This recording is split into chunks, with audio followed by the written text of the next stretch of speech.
Hello guys, I'm S3D and this is gonna be a review of the Bandai Master Grade 1/100 scale Duel Gundam Assault Shroud.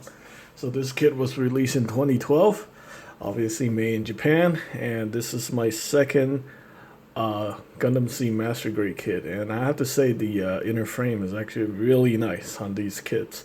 I'm actually pleasantly surprised.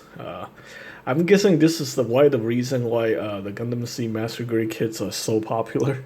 There's so many versions of it, so many knockoffs, and even third-party company come up with like entire inner frames for metal inner frames for these kits. So that's actually really interesting. I am gonna design armor components for these frames. I'm in the process of developing it. Decided to scrap the Gundam wing frames for these because these are just so much more popular. I can actually name over 20 Master Grade kits that are using the same inner frame. So, or same or similar. So anyway, let's go ahead and take a look at the box real quick. Obviously, this is released in 2012, so all the information is all in Japanese. Here we have all the gimmicks that you can do with the Dual Gundam and the assault frame. Very cool. All right, and we also have the pilot, which I don't know the name of. I know the 4 Gundams was stolen from the Earth Alliance by Zap. So Zap is basically the C equivalent to Xeon from the Universal Century. But luckily, they have stolen Gundams. So these are the 5 Gundam was developed by the Earth Alliance. 4 of them were stolen, and they end up fighting the Strike Gundam, the Ale Strike or the Strike Gundam.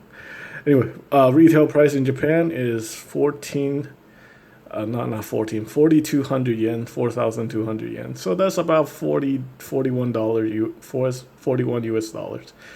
And recommended for ages 15 and up.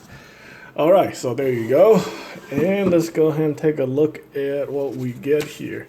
Unfortunately, even though it's a Master Grade, we still got full stickers, which really sucks. And we have the sticker sheet right here. And there's also a sheet of dry transfer decals, which I actually left in my friend's house. But I'm not using any of them because I'm really not a big fan of the dry transfer decals. So anyway, here we have the instruction manual. I know I didn't talk about this because I didn't do an unboxing on this because, well, quite obviously, this was a second-hand kit. My friend had this kit somewhat built back in 2012, so it's been sitting in his backlog, partially built for over close to 7 years, believe it or not. He got this around the time of release, so whew, that is interesting. So again, these Master Grade manuals are actually pretty nice. A lot better than the high grade ones. Well, because you're paying a lot more. So there we go. The build itself is not that difficult or not that complex.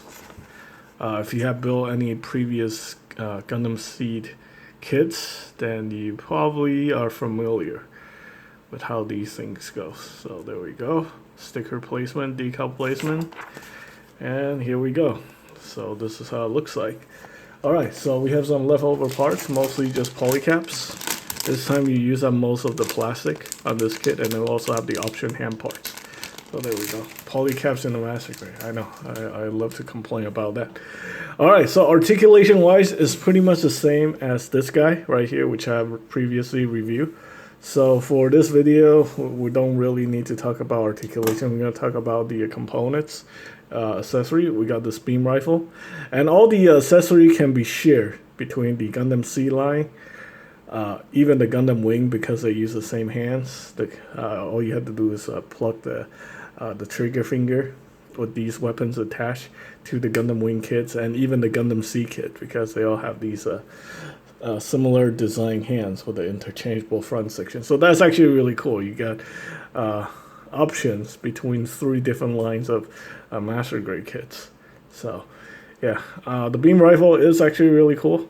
I like that. I think the design is pretty interesting. And we also have a second beam rifle. I think this is called the rail gun. He has a handle. Yeah, so he can hold it. And if you're not going to use it as a gun, this is also attached to the armor section as a secondary weapon. Of course, we have the shield. The shield's pretty interesting.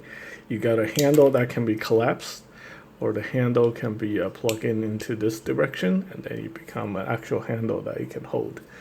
So there we go. Shield's pretty cool.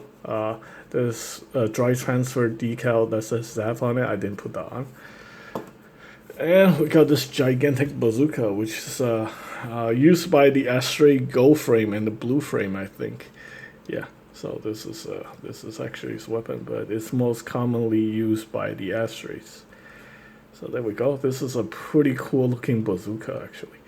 Okay, so let's go ahead and get the equipment off the guy. All right. Yeah, you can articulate the grip on that. Let's go ahead and swap out the hand. Yeah, these are now my favorite Master Grade hand designs because of its simplicity. You just pull it off and that's it. And you don't have to have multiple hands, so you don't end up losing hands. All right, so we have beam sabers, Master Grade beam saber effect on a beam saber. It's got 2 of these right here, 1, 2, and you can just plug this on here like that. There we go. All right, so this is how it looks like. I mean, it looks pretty nice on its own without the armor, but the armor makes it look a lot better. This is pretty much the Gundam Seed equivalent to my personally opinion. It's probably the Gundam Seed equivalent of the Gundam Alex. And in here you can see the pilot. Let me do that little trick again. See, now you can see the pilot in there. Don't know his name. So there we go. Accidentally pulled this whole thing off, but anyway, there we go. All right, let's go ahead and plug this back in here. There we go. Like that. The bottom one goes in first, then the front one, like that. Okay, so I mean, very similar. Just the difference is the head design, different than the Buster Gundam.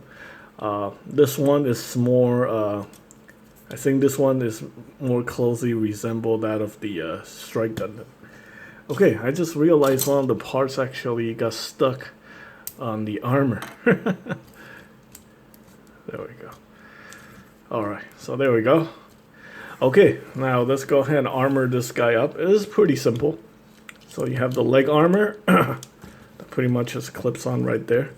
So that makes it look a lot beefier. Like that. Pretty cool. Like I said, this guy reminds me a lot of the, Gundam Alex from the UC version. I think they gave it this upgraded equipment because he was somewhat underpowered or something like that. And if you watch my build video, you know I'm really not a big fan. The last build video, you'll realize these skirt armor parts is very annoying. So still having issues putting them on, to be honest with you. Alright, there we go. The back one isn't so bad. The front one is a nightmare for some reason. So anyway, let's go ahead and put on the chest armor first. I think I'll struggle with that last. Okay, and then this piece goes on right here. Like that. And then this piece goes on right here, like that. There we go. The forearm armor is also very easy. Just plug it in right there like that. And then you have these parts that connects to it. like that. Yeah, apparently I got one of the blue armors stuck in one of these on accident. So there we go. That's not the right way to do it, but there we go. All right, so that's that. The back part is also very easy. You just basically connect it like so.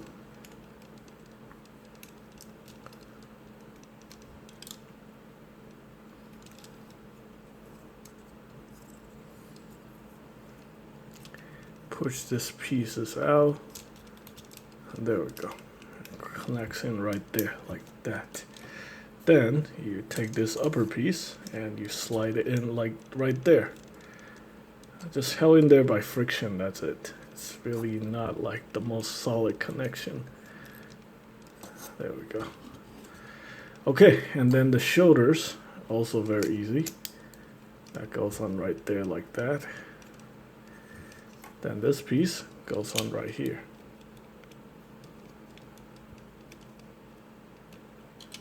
Oh, you know what? I think I realized I made a mistake here. This foil sticker is supposed to go on right there, so I need to go fix that. Yeah, that's a big mistake. Put the foil sticker in the wrong direction. I need to retransplant that foil sticker up front. Alright, so let's go ahead and get this thing connected.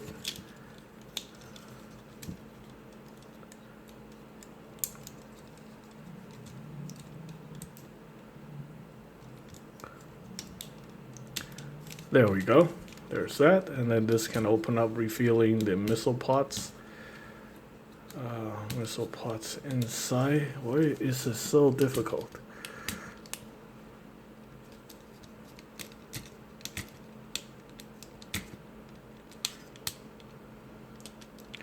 And I don't have my hobby knife here, so I'm gonna have a oh, there we go. Probably should panel line the inside of that. Okay, so there we go. So we got the missile function right there. Let's go ahead and reconnect the hands right here like that. All right, so we're almost done. Only thing that I really had to struggle with. Okay, the armor part came off. Let's go ahead and get this back on here real quick. There we go. Yeah, back piece goes on here like that.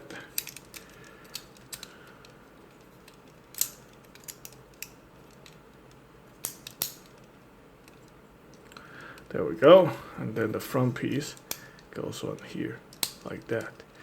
There we go. And then this piece just goes on right here. The only part that I really had to struggle with is the front skirt. I mean, the rest of it are pretty easy. I need to redo that. I need to redo that sticker right there. All right, let's go ahead and put the hand back in here. There we go. And then trying to fit on this front skirt, hopefully without any issue. There we go. That's not bad. So there we go. And then the rail gun or whatever, this gun goes right here. Now that is pretty nice looking.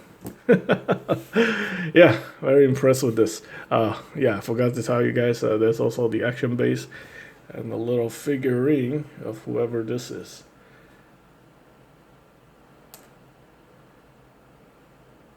Will it focus? Because it doesn't want to focus. Oh well, who cares? I don't recommend watching Gundam C. You know, the model kits are great. The Master Grades are pretty damn good. Probably some of the best Gunpla I have ever built. But the TV series, I would avoid watching it unless, you know, you're just so bored. Maybe you watch it while you're building the Gunpla. Don't take it seriously. The story is pretty damn bad. I think the animation's okay, but the story just, yeah. Anyway, that is pretty much it for this review. I hope you guys find the information helpful. Thanks for watching.